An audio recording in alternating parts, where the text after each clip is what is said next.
Hi friends, സിനിഫ്ലിക്സിൻ്റെ ഏറ്റവും പുതിയ വീഡിയോയിലേക്ക് നിങ്ങൾക്കെല്ലാവർക്കും സ്വാഗതം. ഒരുപിടി സിനിമ അപ്ഡേറ്റുകളുമായിട്ടാണ് ഇന്നത്തെ വീഡിയോയിൽ നമ്മൾ വന്നിരിക്കുന്നത്. ഒട്ടും തന്നെ സമയം കളയാതെ നമുക്ക് വീഡിയോയിലേക്ക് കടക്കാം. ടൊവിനോ തൃഷ പ്രധാന കഥാപാത്രങ്ങളെ അവതരിപ്പിച്ച് 2025 പുറത്തിറങ്ങിയ ചിത്രമായിരുന്നു ഐഡന്റിറ്റി. മികച്ച പ്രതികരണമാണ് പ്രേക്ഷകരുടെ ഭാഗത്തു നിന്ന് സിനിമയ്ക്ക് ലഭിച്ചിരുന്നത്. ചിത്രത്തിന്റെ ഭാഗത്തു നിന്ന് ഇപ്പോൾ പുതിയൊരു അപ്ഡേറ്റ് കൂടി പുറത്തു വന്നിരിക്കുകയാണ്. ചിത്രം ഹിന്ദിയിലും തെലുങ്കിലും ഡബ് ചെയ്ത് ഉടൻ തന്നെ പുറത്തിറങ്ങും. ആഷി കപൂറിന്റെ സംവിധാനത്തിൽ പുറത്തിറങ്ങിയ ഏറ്റവും പുതിയ ചിത്രമായിരുന്നു റൈഫിൾ ക്ലബ്ബ്. സിനിമയുടെ ഭാഗത്തു നിന്ന് ഇപ്പോൾ പുതിയൊരു അപ്ഡേറ്റ് വന്നിരിക്കുകയാണ്. സിനിമയുടെ ഡിജിറ്റൽ സ്ട്രീമിംഗുമായി ബന്ധപ്പെട്ടാണ് ഇപ്പോൾ അപ്ഡേറ്റ് പുറത്തു വന്നിരിക്കുന്നത്. നെറ്റ്ഫ്ലിക്സ് വഴിയായിരിക്കും സിനിമയുടെ OTT റിലീസ് ഉണ്ടാകുക. ജനുവരി 16-ന് നെറ്റ്ഫ്ലിക്സ് വഴി ചിത്രം OTTയിൽ റിലീസ് ചെയ്യും. മികച്ച പ്രതികരണമായിരുന്നു ഈ ഒരു ചിത്രത്തിനും പ്രേക്ഷകരുടെ ഭാഗത്തു നിന്ന് ലഭിച്ചിരുന്നത്.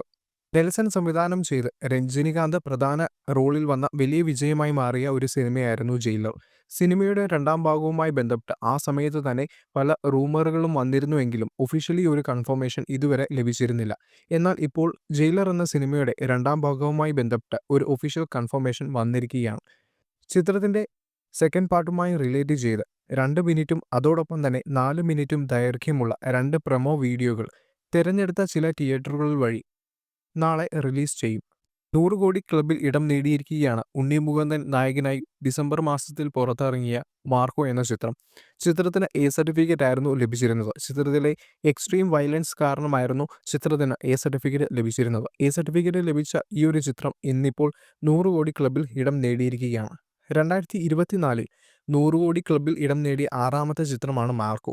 അതോടൊപ്പം തന്നെ മലയാളത്തിൽ ഇതുവരെ 100 കോടി ക്ലബിൽ ഇടം നേടിയ 9ാമത്തെ ചിത്രമായി മാറിയിരിക്കുകയാണ് ഈ മുകുന്ദൻ നായകനായി എത്തിയ മാർക്കോ എന്ന ചിത്രം.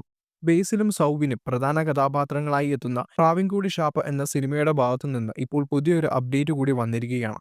ചിത്രം ജനുവരി 16-ന് തിയേറ്ററുകളിൽ റിലീസിനായി ഒരുങ്ങുകയാണ്. ഇപ്പോൾ സിനിമയുടെ ഓൺലൈൻ ബുക്കിംഗ് ആരംഭിച്ചിരിക്കുകയാണ്. തല്ലുമാല എന്ന സിനിമയ്ക്ക് ശേഷം ഖാലിദ് റഹ്മാൻ സംവിധാനം ചെയ്യുന്ന ഏറ്റവും പുതിയ ചിത്രമാണ് ആലപ്പുഴ ജിംഖാന. ഈ ഒരു സിനിമയുടെ ഭാഗത്തു നിന്ന് ഇപ്പോൾ പുതിയൊരു അപ്ഡേറ്റ് വന്നിരിക്കുകയാണ്. സിനിമയിൽ ബേബി ജീൻ അവതരിപ്പിക്കുന്ന ക്യാരക്ടറിന്റെ ഒരു പോസ്റ്ററാണ് ഇപ്പോൾ പുറത്തു വന്നിരിക്കുന്നത്. ഡേവിഡ് ജോൺ എന്ന ക്യാരക്ടറിനെയായിരിക്കും ബേബി ജീൻ ഈ ഒരു സിനിമയിൽ അവതരിപ്പിക്കുന്നത്. അല്ലു അർജുന്റെ ഏറ്റവും പുതിയ മാസ് ചിത്രമായ പുഷ്പ 2 സൈഡിൽ നിന്ന് ഒരു അപ്ഡേറ്റ് ഇപ്പോൾ വന്നിരിക്കുകയാണ്.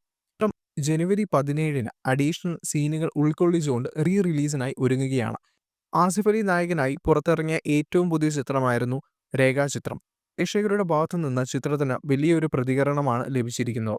മികച്ച ത്രില്ലർ എന്ന രീതിയിൽ തന്നെ സിനിമ ഇപ്പോൾ തിയേറ്ററുകളിൽ മുന്നേറിക്കൊണ്ടിരിക്കുകയാണ്. ചിത്രം റിലീസായതിനു ശേഷം ഇപ്പോൾ ബോക്സ് ഓഫീസ് കളക്ഷൻ റിപ്പോർട്ടുകൾ പുറത്തു വന്നുകൊണ്ടിരിക്കുകയാണ്. ചിത്രം 4 ദിവസം കൊണ്ട് വേൾഡ് വൈഡ് ബോക്സ് ഓഫീസിൽ നിന്ന് ഏകദേശം 28 കോടി രൂപയാണ് ചിത്രം നേടിയിരിക്കുന്നത്. 2025-ലെ തന്നെ ആദ്യത്തെ ബോക്സ് ഓഫീസ് ഹിറ്റായി മാറുകയാണ് ആസിഫ് അലി നായകനായ രേഖാചിത്രം എന്ന ഏറ്റവും പുതിയ സിനിമ. മോഹൻലാൽ തരുൺമൂർത്തി കോംബോയിൽ പുറത്തിറങ്ങുന്ന ഏറ്റവും പുതിയ ചിത്രമാണ് തുടരും. ഈ ഒരു സിനിമയുടെ ഭാഗത്തു നിന്ന് ഇപ്പോൾ മറ്റൊരു അപ്ഡേറ്റ് കൂടി വന്നിരിക്കുകയാണ്. സിനിമയുടെ സൗണ്ട് മിക്സിംഗ് ഇപ്പോൾ പുരോഗമിച്ചിരിക്കുന്നു. അതോടൊപ്പം തന്നെ സിനിമയുടെ ഭാഗത്തു നിന്ന് ടീസർ ഉടൻ തന്നെ പ്രതീക്ഷിക്കാം എന്ന രീതിയിലുള്ള അപ്ഡേറ്റുകളാണ് ഇപ്പോൾ പുറത്തു വന്നുകൊണ്ടിരിക്കുന്നത്. നിങ്ങൾക്ക് ഈ ഒരു വീഡിയോ ഇഷ്ടപ്പെട്ടെന്ന് കരുതുന്നു. ഇങ്ങനെയുള്ള സിനിമ അപ്ഡേറ്റുകൾ ലഭിക്കുന്നതിന് വേണ്ടി നമ്മുടെ ചാനൽ സബ്സ്ക്രൈബ് ചെയ്യുക.